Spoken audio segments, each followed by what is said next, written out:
Ed Oliver, and just got news that the Washington Wizards are not interested in D'Angelo Russell. I did want to talk about that today. Of course, the NBA Finals coming on tonight. I want to give a quick prediction on that. And TyTy Washington from Kentucky will be working out with the Wizards later on this week. So I want to get to that. Let's get to it. You are Locked On Wizards, your daily Washington Wizards podcast. Part of the Locked On Podcast Network. Your team every day.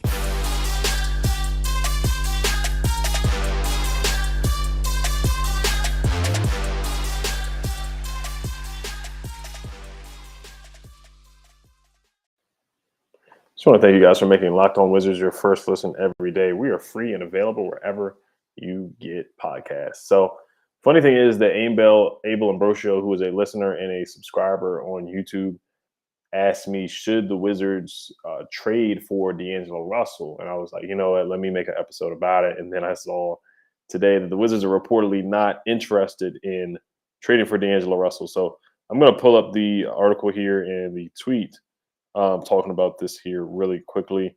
But that puts another point guard off the list. And honestly, sometimes you do want to take what beat reporters say with a grain of salt. This is from Oral Dizon, who reports on the Minnesota Timberwolves on his podcast. He said, the Wizards are not interested in D'Angelo Russell, said Darren Wolfson during a recent episode of his podcast. He said, yes, quote, yes, the Wizards are looking for a lead guard, and I am told there is no interest. I am told no interest in D'Angelo Russell. So the Wizards are looking for a point guard. We talked about this many times throughout the offseason. Tommy Shepard said they're looking for a point guard, looking for a pass first point guard. Bradley Beal wants a taller guard. Wes Unseld Jr. has echoed that as well, saying they're looking for a pass first point guard, a guy that can facilitate the offense. The only guy that they have under contract at the point guard position is Ish Smith, and it's not even a fully guaranteed contract. There's a team option on it. Saddle's a free agent, Hollow Nettle's a free agent. And bringing those guys back as a starter is, I don't see those guys moving the needle and really pushing the Wizards to a playoff team. If they really want to be a legitimate playoff team or a contender, then they do need to find a better option at the point guard position. They just have to find a more talented option for what they're looking for. If their goal is making the playoffs or doing anything above just the play-in or being in the first round, playing next to Bradley Beal, they need to find a better option at the point guard position. So, and I really thought D'Angelo Russell could somewhat be a solid option. The only thing is his contract. He has 1 year left on his deal, and it's about $31 million. So that's the only thing is, if you trade for him, would he be a 1 year rental? He's 26 years old. He's going to turn 27 soon. He's a one-time NBA All-Star. 2015-16 All-Rookie, made the All-Rookie team, was the second pick of the draft. We already know about the ice in his veins. He is a clutch player. He did have the locker room thing with the Lakers with Nick Young about the whole, telling on people and whatnot, but that doesn't really matter at all. But D'Angelo Russell is a good player. Averaged 18 points per game in his career, 3 rebounds and 7 assists. This past year, he had 18 points a game, 3 rebounds a game, and 7 assists. He shot about 34% from the three-point line, 8 threes per game. So he shoots a lot of threes, and the Wizards are a bottom 5 team with three-point percentage. So he could help them with that. But this report is saying that the Wizards have no interest at all. It's just the thing is, how much would you have to give up to bring in a D'Angelo Russell? Now, D'Angelo Russell, he had a underwhelming playoff series against the Grizzlies where his numbers dipped and he got benched at the end of Game 6 as well. And he voiced in his exit interview how he was not happy about that. The series against Memphis, he scored 12 points a game on an inefficient 33% shooting clip. He also saw his production dip in other departments regarding his assist numbers went down from 7 to 6 assists per game, and he only made 2 threes per game when he usually makes about 3 threes per game. But otherwise, D'Angelo Russell is a good player. He is an all-star caliber player. It would be somewhat of a big three if they brought him in. It would be him, Kristaps Porzingis, and Bradley Beal. That would be a solid 3 where all 3 of those guys have made an all-star in their career. All 3 of those guys are still in their 20s. They're still relatively young. Each guy would be getting $30 million per year. That's the thing. D'Angelo Russell has had some injuries throughout his career. He played a good amount of games this year. He played 65 games out of 82, which is solid. The year before that, in 2021, he played 42 games. In 2020, he played 45 games. In 2019, his all-star season in Brooklyn, he played 81 games. So there are some injury concerns here. He's not injury prone, but there are some injury concerns, just like with Kristaps. Bradley Beal a little bit too with the wrist injury, but you would have all three guys under the age of 30 that can play, and the talent level would be raised. D'Angelo Russell can stretch the floor. I think if they did try to bring him in, which this report is saying they won't, but if they did try, I think he would be one of the talented options. And there are reports from Jake Fisher saying that, a lower level tier option at the point guard position could be D'Angelo Russell. And the reason why the Timberwolves are looking to trade him would be because he has 1 year left on his deal. Do they really want to pay him $30 million again? Or do they want to get ahead of the contract and trade him before he becomes a free agent and they can get some value from a D'Angelo Russell after he did not play well in that playoff series against Memphis? Now, the play-in game, he had 29 points against the Clippers, where everybody was going crazy. Patrick Beverley was crying, and they won to make the play-in. D'Angelo Russell showed up big time. He had 29 points and 6 assists, and he has been really good in the clutch too. I found some numbers on D'Angelo Russell as well, just to answer Abel Ambrosio's question here, that do bode well for D'Angelo Russell. And then I did find some trade proposals as well, just some hypothetical trade proposals, even though this is dead in the water because the report is saying that they have no interest, but you just never know. This is misdirection season where a GM will tell somebody something that and Tommy Shepard always says that he keeps his cards close to the vest. So he's not going to tell somebody, hey, he wasn't really telling people that, he wanted to get Porzingis. That was a trade that nobody said. No source was saying, hey, the Wizards are going to trade for Porzingis. They said that the year before, but nobody leading up to the trade deadline said that the Wizards had interest in trading Kristaps Porzingis at all. So Tommy Shepard, he does do a solid job of keeping this trade to the vest. So I did find some numbers that possibly could, show some good signs of bringing in a D'Angelo Russell. But before we do get into that, this episode is brought to you by Rock Auto. With the ever-increasing numbers of makes and models, it's now impossible for your local chain auto parts store to stock all the parts you need. Why endure often pointless or seemingly intimidating questioning like, is your Odyssey an EX or an EX or an LX or an EX? And wait while the person behind the counter orders the parts on the computer, choosing the only brand their warehouse happens to carry. You have computers with access to rockauto.com at home and in your pocket. Save time and money when using Rock Auto. Go explore their easy-to-use website today to find the solution to your auto part needs. Rock Auto is a family business serving do-it-yourselfers for over 20 years. Go to rockauto.com right now and see all the parts available for your car or truck. Right locked on in there, how did you hear about us box, so they know we sent you. Amazing selection, reliably low prices, all the parts your car will ever need. rockauto.com. We have an important favor to ask you. We put together a survey so we can learn more about listeners like you and make your favorite Locked On podcast even better. This is your opportunity to tell us what you like and don't like about Locked On Podcast. Go to lockedonpodcast.com/survey right now to get started. It won't take very long, and everyone that completes a survey can qualify for a chance to win one of 10 $100 Ticketmaster gift cards to take our audience survey. Go to lockedonpodcast.com/survey. Thanks for your help. All right, some quick numbers that I found about D'Angelo Russell that could bode well if the Wizards do potentially change their minds. Like, let's say if the well is really dry. Let's say, Tyus Jones signs somewhere. John Wall stays with the Rockets, or gets traded somewhere or gets bought out and he signs somewhere else. Colin Sexton stays where he's at in Cleveland. Malcolm Brogdon gets traded to the Kings or somewhere else. DeAnthony Melton stays with the Memphis Grizzlies. I'm just throwing out some names. Ricky Rubio goes somewhere else, or other point guards that are available are not, or going. Mike Conley stays with the Jazz. I know there's another name that's been thrown out there. The Wizards have just been tied or connected to any point guard that it possibly could be available. And then you don't find a point guard option in the draft. TyTy Washington, you don't want to reach at 10 and pick him, or Kennedy Chandler. That could be too much of a reach. There's a couple point guards that are available, but they just can't find the guy that they really, really want, like Malcolm Brogdon, and they have to settle for somebody else. And you could take a Patty Mills, but he's not going to be the answer for your goals. If you want to make you could possibly make the playoffs with Patty Mills, but he's not going to be the answer. He's not 110% the answer. You could settle for guys like DeLon Wright, but let's say, like I said, all the point guards that I named are off the list. DeJounte Murray is a pipe dream. Let's say he just stays with the Spurs. And the Wizards, they start thinking around like, hey, maybe we should try and go get a D'Angelo Russell. So this is from Basketball Index, a metric that we use with Locked On. from Locked On, a website that we use from Locked On.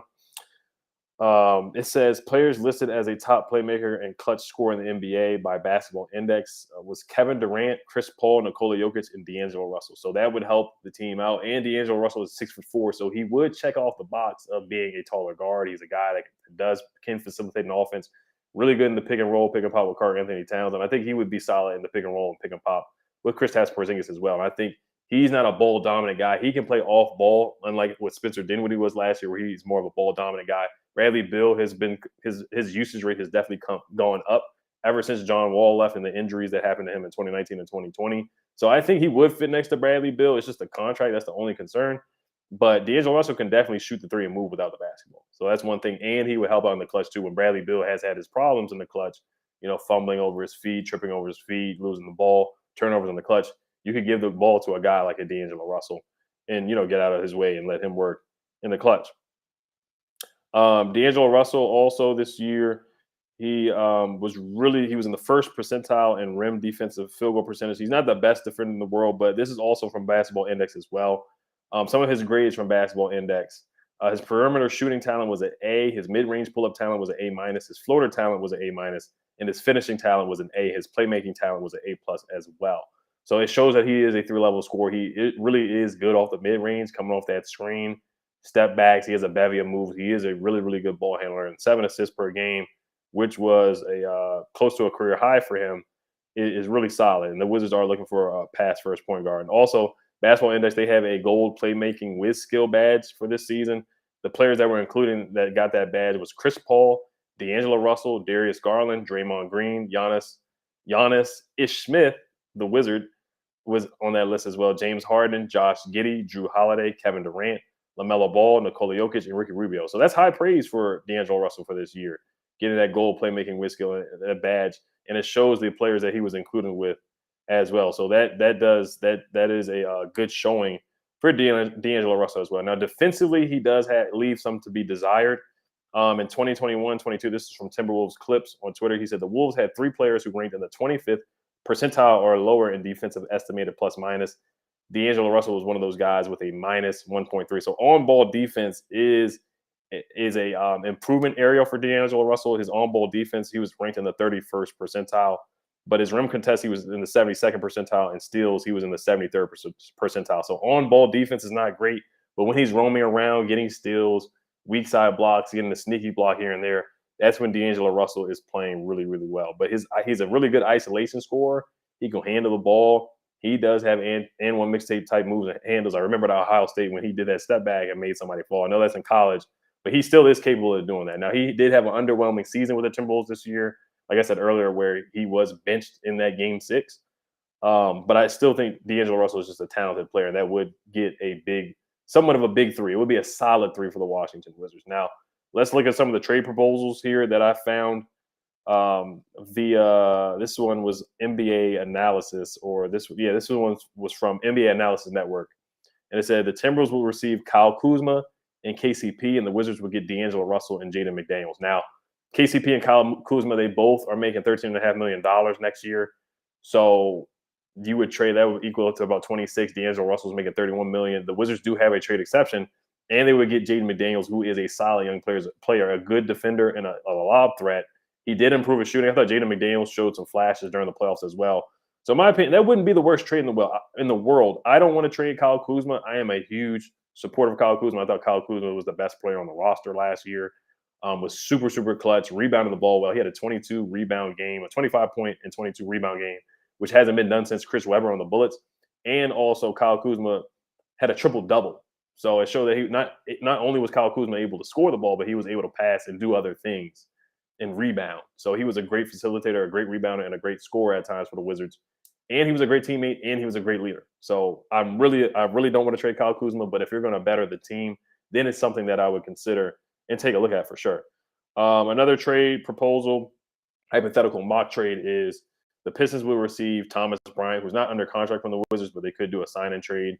KCP, a 2022 first-round pick, which would be the Wizards' 10th pick.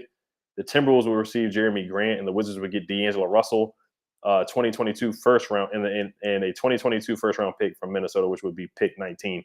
I don't like giving up pick number 10, But if you essentially you're really giving up pick 10 KCP and KCP for D'Angelo Russell and pick 19. So you move back and you could possibly get a guy like a Jaden Hardy at pick 19 to replace KCP, and you have D'Angelo Russell to fill that point guard void. So the starting five could possibly be D'Angelo Russell, Bradley Beal, Kuzma at the 4, Porzingis at the 5, and then you would sign somebody in free agency, maybe like a Gary Harris, to fill in for that small 4 position. So that would be a good lineup, honestly. And you keep Kuzma, you keep the better veteran player in Kyle Kuzma, and you keep Porzingis, of course, and everybody around and Bradley Beal. And that's a solid starting 5. That's not a bad starting 5 at all. So those are some hypothetical trades there. But I do want to get into the workouts that happened. Jaden Hardy worked out with the Wizards this week. I do want to get into some quotes from his workout. But before we do get into that, this episode is brought to you by Built Bar. Got the birthday cake puffs still in my fridge. They're still really, really good. I'm almost done with them, but they're really good and they're super, super healthy. You can forget about dessert. The chocolate caramel brownie Built Bars, they are better than dessert. Plus, the macros are unreal. 130 calories, 17 grams of protein, and only 4 grams of sugar. I will replace a regular brownie with Built Bars caramel brownie bar in a heartbeat. The best part, caramel brownie bars are covered in 100% real chocolate, like for real. With Built, you don't have to sacrifice tasty for healthy. You can have both. There are a million reasons that you should try Built Bars, but for now, let's just say that caramel brownie will rock your world. That's not an understatement. With Built, tasty is the new healthy. Go to Built.com and get your box of caramel brownie bars now. Go to Built.com and use promo code LOCK15 and get 15% off your order. Use promo code LOCK15 for 15% off at Built.com. All right, so would I trade for D'Angelo Russell? I probably would not. Just looking at the contract, and he most likely will be a 1-year rental. But if you can keep Kyle Kuzma, then sure, I think it's something to look at. I'm always looking to better the team and raise the talent level. And I think he would actually fit pretty well next to Bradley Beal because he can facilitate the ball, he can shoot, and he can be creative off ball. He doesn't need the ball to dominate. He doesn't need to dominate the ball and be a good player. So I wouldn't mind D'Angelo Russell.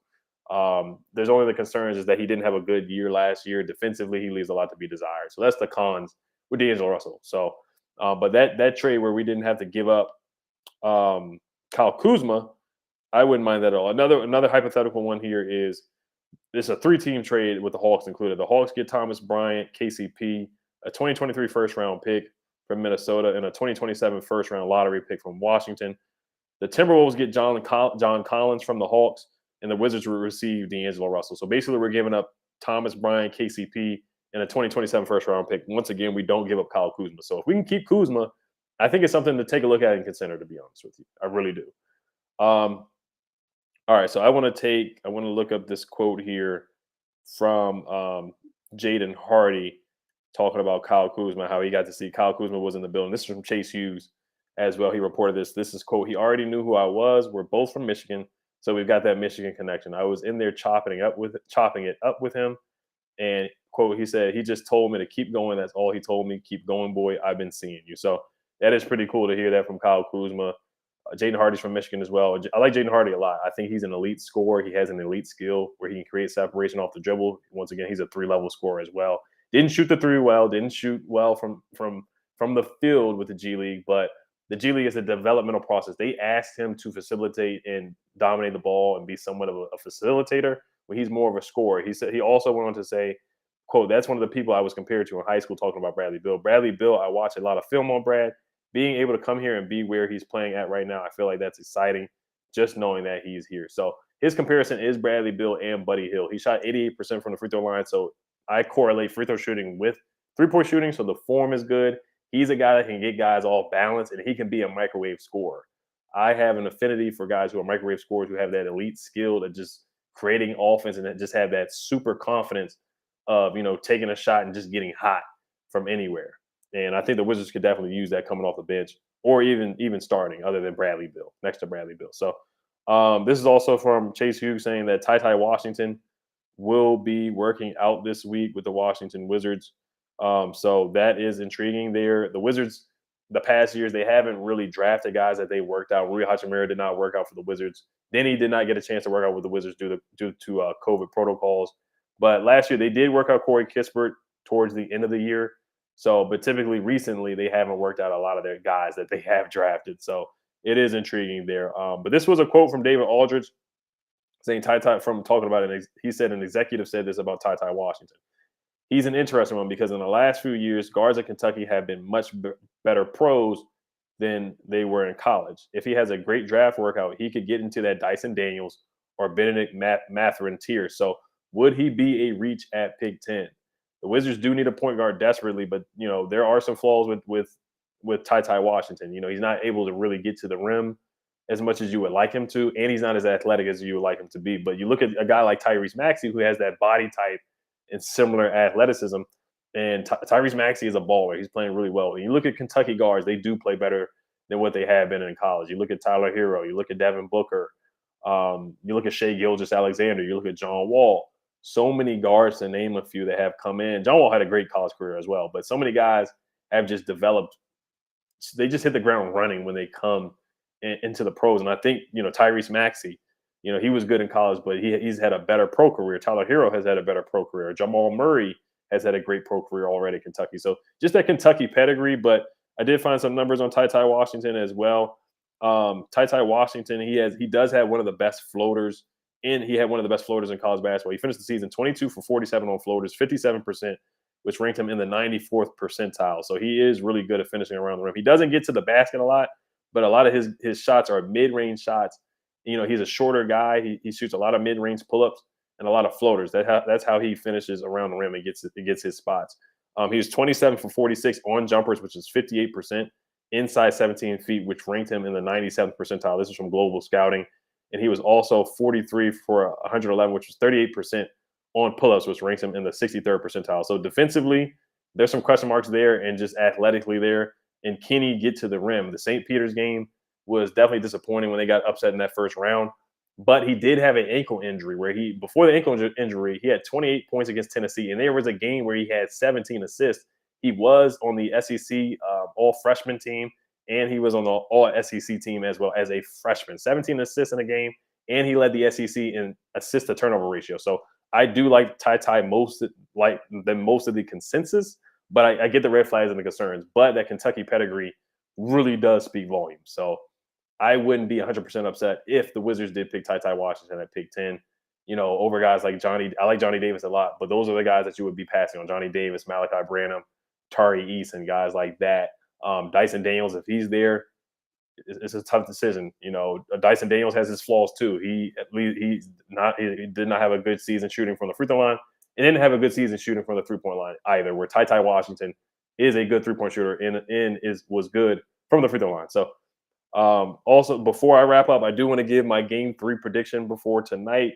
I have the Warriors losing to the Boston Celtics. I have the Celtics winning 106-100.